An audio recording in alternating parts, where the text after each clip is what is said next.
Number 4 Foreign Wars, Civil Wars, and Indian Wars, 3 Bugbears. Patrick Henry was a somewhat the antithesis to James Madison of Federalist note. While every bit as emotional a writer, Henry, who penned the well-remembered "Give me liberty of give me death" phrase, opposed the new Constitution for many reasons. He delivered long speeches to the Virginia Ratification Convention June 5, 7, and 9, 1788. The following is taken from Eliot's Debates, 111, 46, 48, 141, 42, 150, 56. If we recollect, on last Saturday, I made some observations on some of those dangers which these gentlemen would fain persuade us hang over the citizens of this Commonwealth Virginia to induce us to change the government and adopt the new plan. Unless there be great and awful dangers, the change is dangerous, and the experiment ought not to be made. In estimating the magnitude of these dangers, we are obliged to take a most serious view of them, to see them, to handle them, and to be familiar with them. It is not sufficient to feign mere imaginary dangers. There must be a dreadful reality. The great question between us is, does that reality exist? These dangers are partially attributed to bad laws, execrated by the community at large. It is said the people wish to change the government. I should be happy to meet them on that ground. Should the people wish to change it, we should be innocent of the dangers. It is a fact that the people do not wish to change their government. How am I to prove it? It will rest on my bare assertion, unless supported by an internal conviction in men's breasts. My poor say-so is a mere nonentity. But, sir, I am persuaded that 4/5 of the people of Virginia must have amendments to the new plan, to reconcile them to a change of their government. It is a slippery foundation for the people to rest their political salvation on my or their assertions. No government can flourish unless it be founded on the affection of the people. Unless gentlemen can be sure that this new system is founded on that ground, they ought to stop their career. I will not repeat what the gentlemen say. I will mention one thing. There is a dispute between us and the Spaniards about the right of navigating the Mississippi. 7 states wish to relinquish this river to them. The 6 southern states opposed it. 7 states not being sufficient to convey it away, it remains now ours. There is no danger of a dismemberment of our country, unless a constitution be adopted which will enable the government to plant enemies on our backs. By the Confederation, the rights of territory are secured. No treaty can be made without the consent of 9 states. While the consent of 9 states is necessary to the cession of territory, you are safe. If it be put in the power of a less number, you will most infallibly lose the Mississippi. As long as we can preserve our unalienable rights, we are in safety. This new Constitution will involve in its operation the loss of the navigation of that valuable river. The honorable gentleman, either James Madison or Edmund Randolph, cannot be ignorant of the Spanish transactions, the J. Gardoqui negotiations. A treaty had been nearly entered into with Spain to relinquish that navigation. That relinquishment would absolutely have taken place had the consent of 7 states been sufficient. This new government, I conceive, will enable those states who have already discovered their inclination that way to give away this river.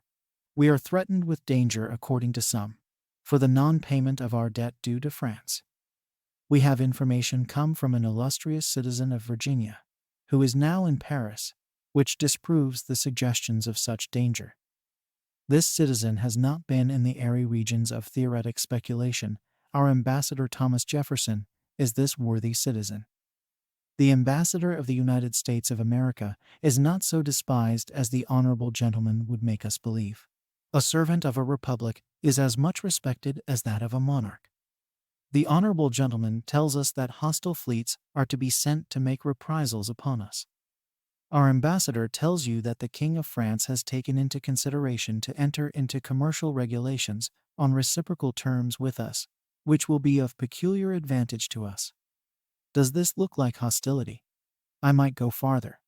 I might say, not from public authority, but good information, that his opinion is that you reject this government. His character and abilities are in the highest estimation.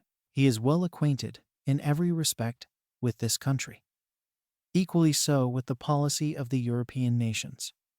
Let us follow the sage advice of this common friend of our happiness. It is little usual for nations to send armies to collect debts.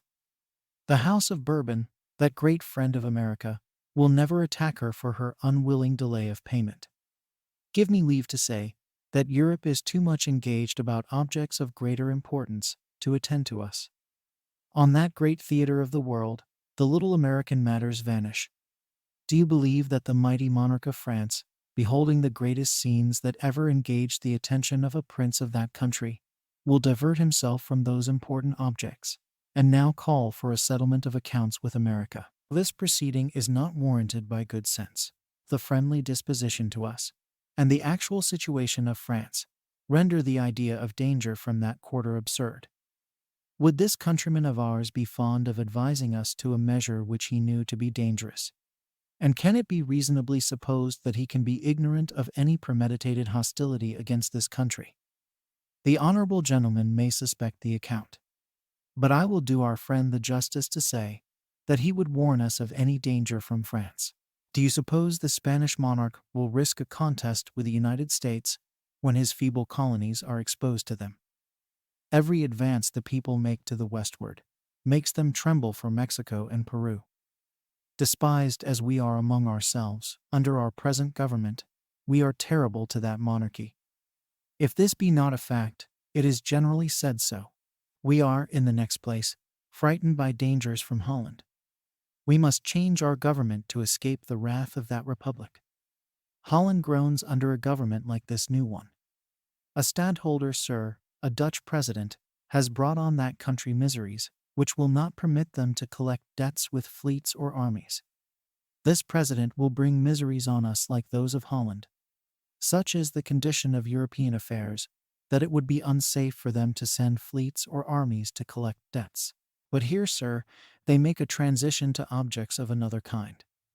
We are presented with dangers of a very uncommon nature. I am not acquainted with the arts of painting. Some gentlemen have a peculiar talent for them. They are practiced with great ingenuity on this occasion. As a counterpart to what we have already been intimidated with, we are told that some lands have been sold, which cannot be found, and that this will bring war on this country. Here the picture will not stand examination. Can it be supposed, if a few land speculators and jobbers have violated the principles of probity, that it will involve this country in war? Is there no redress to be otherwise obtained, even admitting the delinquents and sufferers to be numerous? When gentlemen are thus driven to produce imaginary dangers, to induce this convention to assent to this change, I am sure it will not be uncandid to say that the change itself is really dangerous. Then the Maryland Compact is broken, and will produce perilous consequences. I see nothing very terrible in this. The adoption of the new system will not remove the evil. Will they forfeit good neighborhood with us because the compact is broken? Then the disputes concerning the Carolina line are to involve us in dangers. A strip of land running from the westward of the Allegheny to the Mississippi is the subject of this pretended dispute. I do not know the length or breadth of this disputed spot. Have they not regularly confirmed our right to it, and relinquished all claims to it? I can venture to pledge that the people of Carolina will never disturb us. Then, sir, comes Pennsylvania, in terrible array. Pennsylvania is to go in conflict with Virginia. Pennsylvania has been a good neighbor heretofore.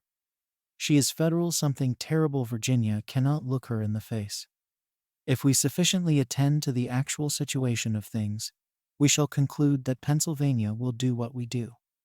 A number of that country are strongly opposed to it. Many of them have lately been convinced of its fatal tendency. They are disgorged of their federalism. Place yourselves in their situation. Would you fight your neighbors for considering this great and awful matter? Whatever may be the disposition of the aristocratical politicians of that country, I know there are friends of human nature in that state. If so, they will never make war on those who make professions of what they are attached to themselves. As to the danger arising from borderers, it is mutual and reciprocal. If it be dangerous for Virginia, it is equally so for them. It will be their true interest to be united with us. The danger of our being their enemies will be a prevailing argument in our favor. It will be as powerful to admit us into the Union as a vote of adoption, without previous amendments, could possibly be.